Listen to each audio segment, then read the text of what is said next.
Good morning, ladies and gentlemen. Welcome back. It's a beautiful Monday. We are almost counting down the star. Almost start time. Yes, ladies and gentlemen, I've been dropping the ball. I haven't got no videos for star review, but check it out. If you haven't gotten the email already, we are setting up for you all, you virtual kids, to come to campus and be here for a certain period of time so we could study, get you prepped and ready to go. How many days do we got left till start? Let's check. From what I've heard so far, is our math star is May 4th. That's in 1, 2, 3, 4, 5, 6, 7, 8, 9, 10 days, 10 school days. You will be taking the star. But again, don't freak out. Don't stress. Don't do nothing. Just keep doing what you're doing. My all stars, you're going to be all stars. My kids that are pushing through, you're going to push through. My kids that are failing, somehow, some way, God's going to help you. So we'll see how it goes. But no need to fear. Hey, tomorrow I know you're taking the STAR test for English, so I'm not going to overwhelm you that much. Today is my day to actually catch up on all these videos that I need to do for you all, so you all are prepared. Like I said, there's a lot of things that I need to take care of today. Let's check it out so I can go over it. First things first, please, please, please, today I am using the calculator 84. If you have a Chromebook, boom, click there, download it on your Chromebook. If you have a Android, boom, click there, get that calculator on your phone. If you have an iPhone, boom, get that calculator on your iPhone. I have it on mine. Very simple, easy to use, and you have the calculator that you will be using on the test. I know I've been having a lot of questions. Hey, are we going to be able to use Desmos? That is something very interesting to know. I'm still trying to find out. If we don't have it, guess what? We're going to try our best anyways. But please, please, please get that calculator. Desmos is a big possibility. I would say it's a 50-50% on the better 50, but we'll see how it goes. Okay, today we're on week 5. Like I said, I'm going to be working on these videos today, focus 1 through 4. Let's look at today's lesson. Very short, I promise. Very short indeed. Today's the 19th. Something that's very complicated about this topic is it's not tested that much. In the past 4 years, it's only been tested twice. That means there's only been 2 questions in the past 4 tests. So that's why today is just a quick thing. Let you guys relax, get you guys rested for tomorrow, since I know tomorrow we are taking the English. Okay. And I'll only let you do a discussion. So you're going to watch the video, kind of get what we're doing, and then answer my discussion question. And that's all you have to do today. Good stuff. All right. So quadratic reasonable fit estimating and predictions. This is where we get to kind of predict the future. Hold on. Let me put up my calculator real quick.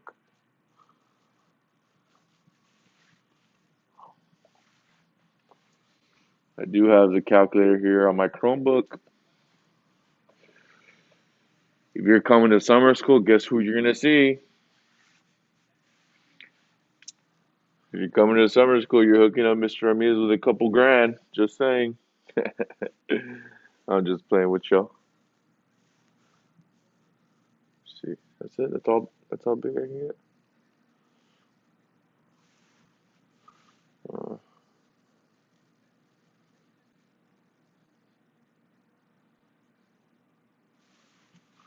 all right. I think that's good. All right. Okay. So, like I said, download that calculator on whatever you have. We're gonna use these steps to do the good stuff. TI-84 stat edit. We're gonna input these values. After we input the values, we're going to press stat calc 5, quadratic regression calculate, then it's going to give us our ABC.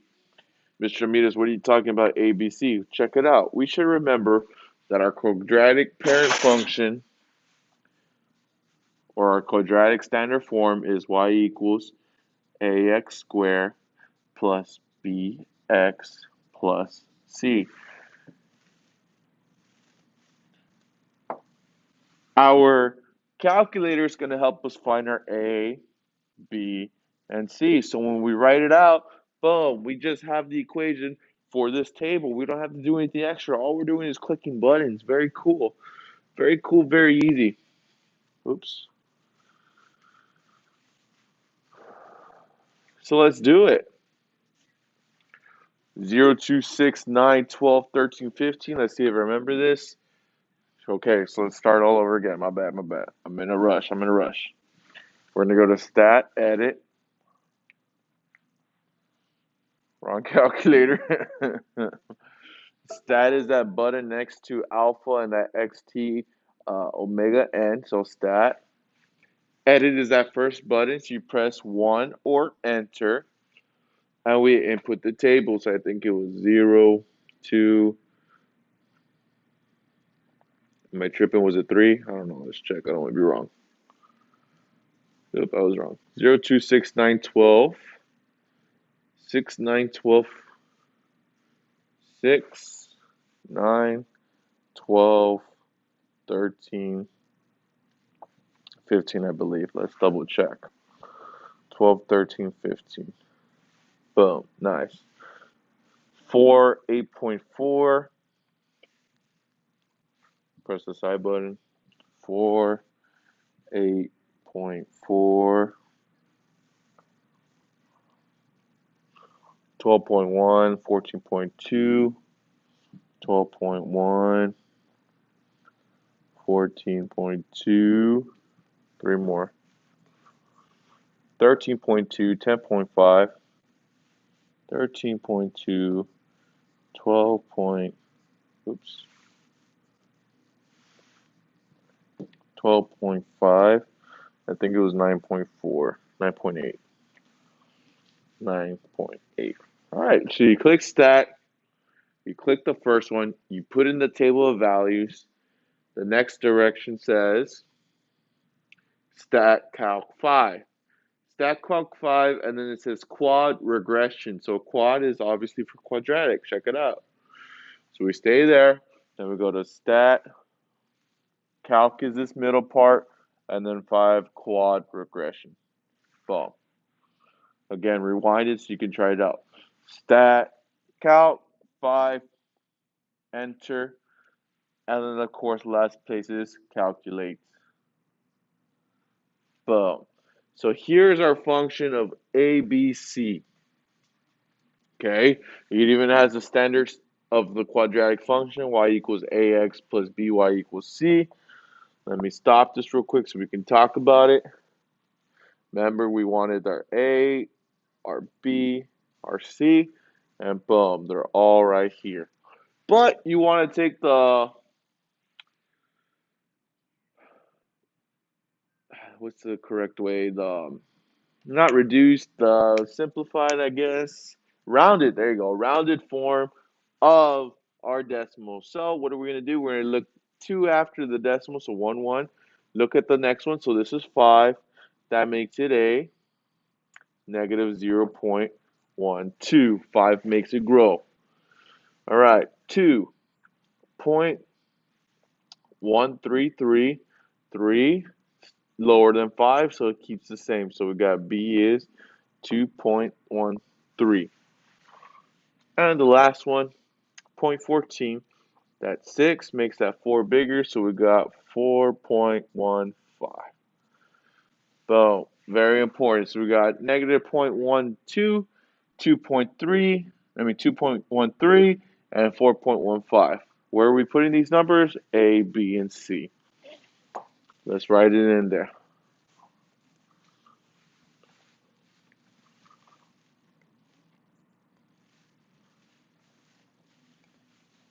Y equals, I'll leave that a little blank, plus blank x plus the c. We had negative 0.12, 2.13. Oh, I forgot the square right there. Sorry.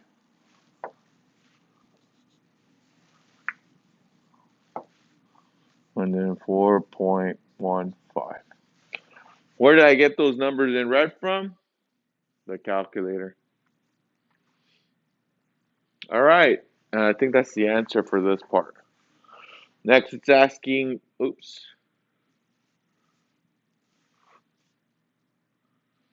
Next, it's asking, use this function. What is the approximate maximum height? So you're just looking for the highest point. Highest point of this graph, right there. Actually, I could write on the thing. On my bad.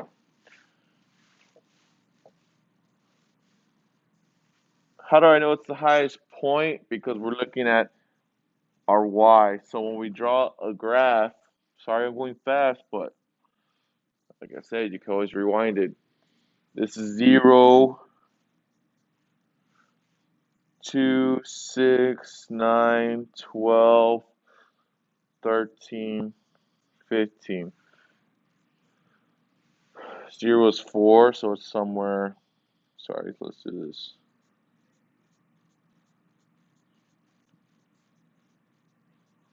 All right, 0, 4 right here is the starting point. 2, 8.4, something right here. 6, 12, something over here. 9, 14.2, somewhere over here. 12, 13.2, somewhere over here. 13, 10.5, somewhere over here. And 9.8, somewhere right here. So this person threw a ball up. They threw their ball up, and what's our highest point? Boom. Boom. At 9, 14.2. Cool. Let's keep going. Very short, very short. Sir, what the French toast do I do here? No need to fear. Mr. Ramirez is here. So all you need to do is look at this graph. We see a quadratic function happening. We see this parabola. So let's draw through it. And all you need to do, all you need to do, all you need to do. I'm sorry, ladies and gentlemen. I'm just a little too tired, but we're going to be all right. All you need to do is graph one each at a time and see where they match correctly within those boundaries. So I'm going to put this in the calculator. Oops. I'm going to put this in the calculator, this in the calculator, this in the calculator, this in the calculator, one at a time, and see who is my correct graph. Okay? Let's check it out. This is the hard part about these things because you have to also plot in the points one at a time so that you can make sure that it follows in. But I'm already going to tell you, I believe, and we're going to check it right now, I believe it is letter A. But let's check it out. Go to Desmos. Can you do this on the regular calculator? You can. You can do this on the regular calculator, but I'm doing this for a little bit faster type of deal. F of x equals.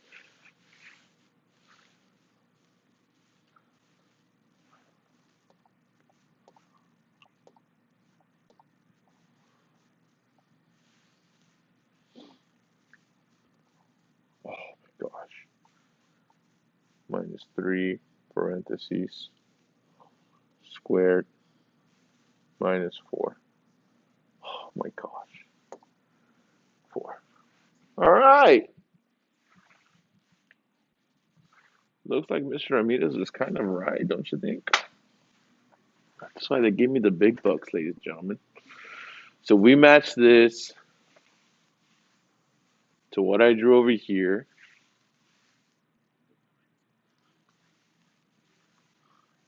Oh my gosh.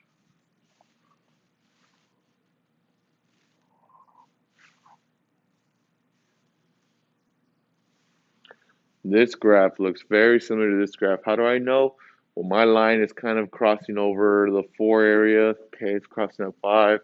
My line is crossing around 5. Boom, it crossed at 5. So that's for sure letter A. If you go through the rest on your own, you'll see that it's a little bit out of whack and it's not correct. All right, cool, cool, cool. Almost done. I keep doing that. So one thing about learning new stuff, ladies and gentlemen, it's just very difficult. All right. Same thing with this bottom one, ladies and gentlemen. All you're doing, they already gave you the line. All you're doing is going in there, checking out what it is. If I had to guess,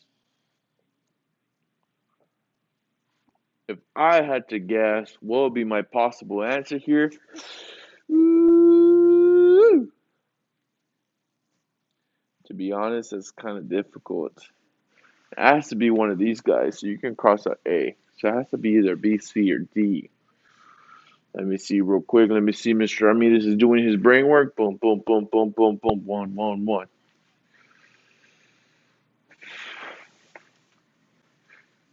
Hmm, interesting.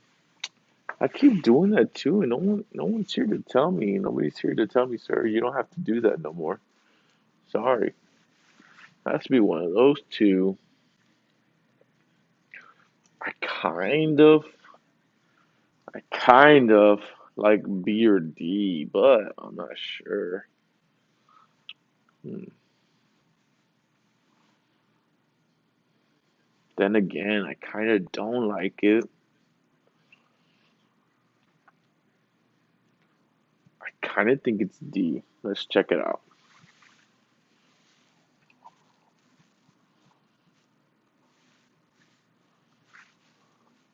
Oh man.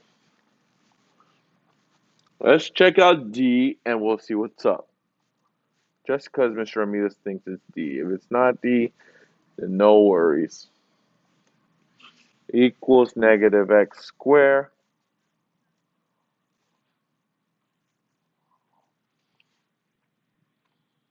plus 8x minus 10.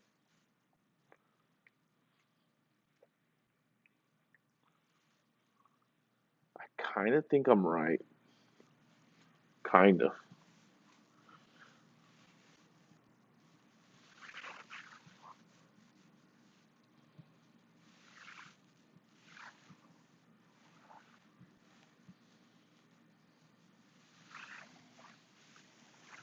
Y'all tell me, what do you think? Cha-ching! Mr. Ramirez is right. I love it. So, of course, like I said, you're just going to go through the motions, and you should see that the graph matches whatever graph you are. Now, we did,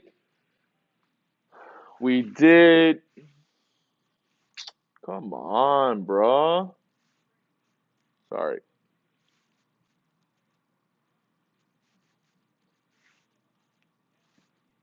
So we did reasonable fit, which is the line through the graph.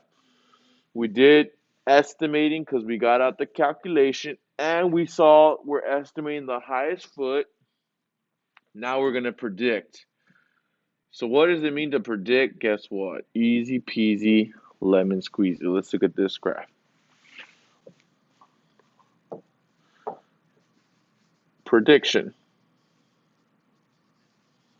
So as this line keeps going, where can we predict x at 8?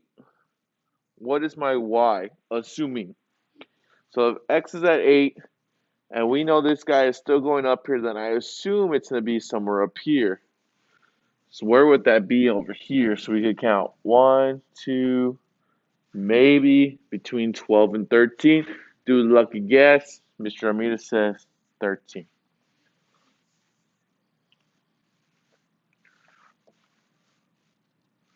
I know. I'm a rookie at this stuff, right?